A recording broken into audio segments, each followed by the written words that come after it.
देखिए, मैं कल गया था प्रयागराज, और प्रयागराज गया था मैं कौशाम्बी का जो प्रकरण है, पाल समाज की जो हमारी बेटी है उसको न्याय मिले, उसके परिवार को न्याय मिले।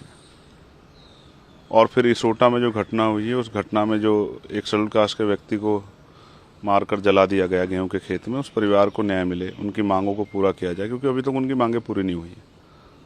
लेकिन मुझे पुलिस ने गुमराह करके, या ये कहिए कि मैंने उन पर भरोसा किया और उन्होंने मुझे इलाहाबाद सर्किट हाउस में रखा गया और मुझसे कहा कि अब कुछ देर में हम व्यवस्था करा के आपको वहाँ भेज देंगे। समय बीतता गया, मैं वहीं धरने बैठा रहा। अब थोड़ी देर में फिर ये हुआ कि मैंने कहा कि मैं अकेला आदमी जाना चाहता हूँ, आप अपनी गाड़ी के साथ ले जाओ, मुझे कोई दिक्कत नहीं, मैं वहाँ से चल के यहाँ आया हूँ, परिवार भी चाहता है। परिवार से आम लोगों की बात हुई, उन्होंने भी कहा कि भाई को एक बार आके यहाँ मेरी बेटी की हालत देखनी चाहिए, हमारी हालत देखनी चाहिए। दोनों परिवारों की यही मांग थी, लेकिन पुलिस ने ना जाने क्यों जो है, किसके दबाव मुझे जाने नहीं दिया। अंत जो है, मैंने कहा कि अगर मुझे नहीं ले जा रहे हो तो उन परिवारों को यहाँ बुला दो।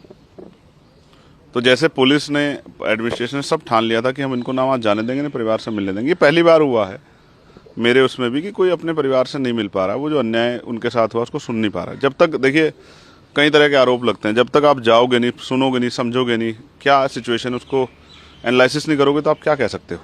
तो जब मैं गया ही नहीं, मिला ही नहीं, तो मैं क्या बता दूं।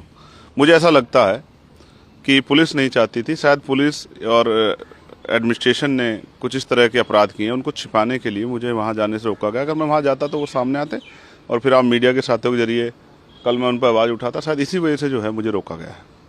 हंगामा भी हुआ, जनपद मवाल भी हुआ, जिस तरीके के वीडियो आए, क्या कुछ रहा? देखिए, मैं समझता हूँ ये पूरी कॉन्स्पिरेसी है, और ये जो कौशाम्बी की घटना है उससे ध्यान हटाने के लिए किया गया है। मैं चाहता हूँ इसकी सीबीआई के द्वारा जांच की जाए, क्योंकि हमारे जो कार्यकर्ता हैं वो संविधान को मानने वाले लोग हैं, वो कभी हिंसा का प्रयोग नहीं करते।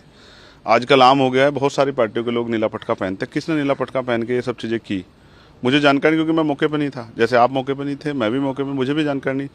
तो मगर मैं चाहता हूँ इसकी सीबीआई जांच हो, जो दूध का दूध पानी का पानी हो जाए, पता लग जाए किसने कराया, क्या सिचुएशन थी, क्यों हुआ, क्या स्थिति थी, पुलिस ने लाठीचार्ज किया, पथराव हुआ आम लोगों पे, तब ये हुआ, कैसे हुआ, इसमें कौन कौन शामिल थे, इसकी जांच हो जाए।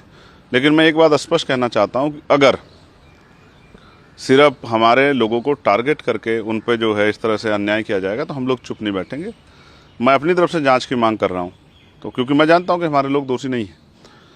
अगर सरकार जो है, या पुलिस या एडमिनिस्ट्रेशन, हमारे लोगों को जानबूझ के, हमारी पार्टी की बढ़ती ताकत को देख के, हमारी पार्टी की ज़मीन पे जो लोगों में प्यार बढ़ रहा है उसको देख के, अगर हमारे लोगों को टारगेट करने का काम करेंगे, तो हम लोग किसी भी कीमत पर चुप नहीं रहेंगे, और हम प्रदेश स्तरीय आंदोलन जो है लखनऊ में करेंगे। ये बात की मैं सरकार को जो है पूर्ण रूप से जानकारी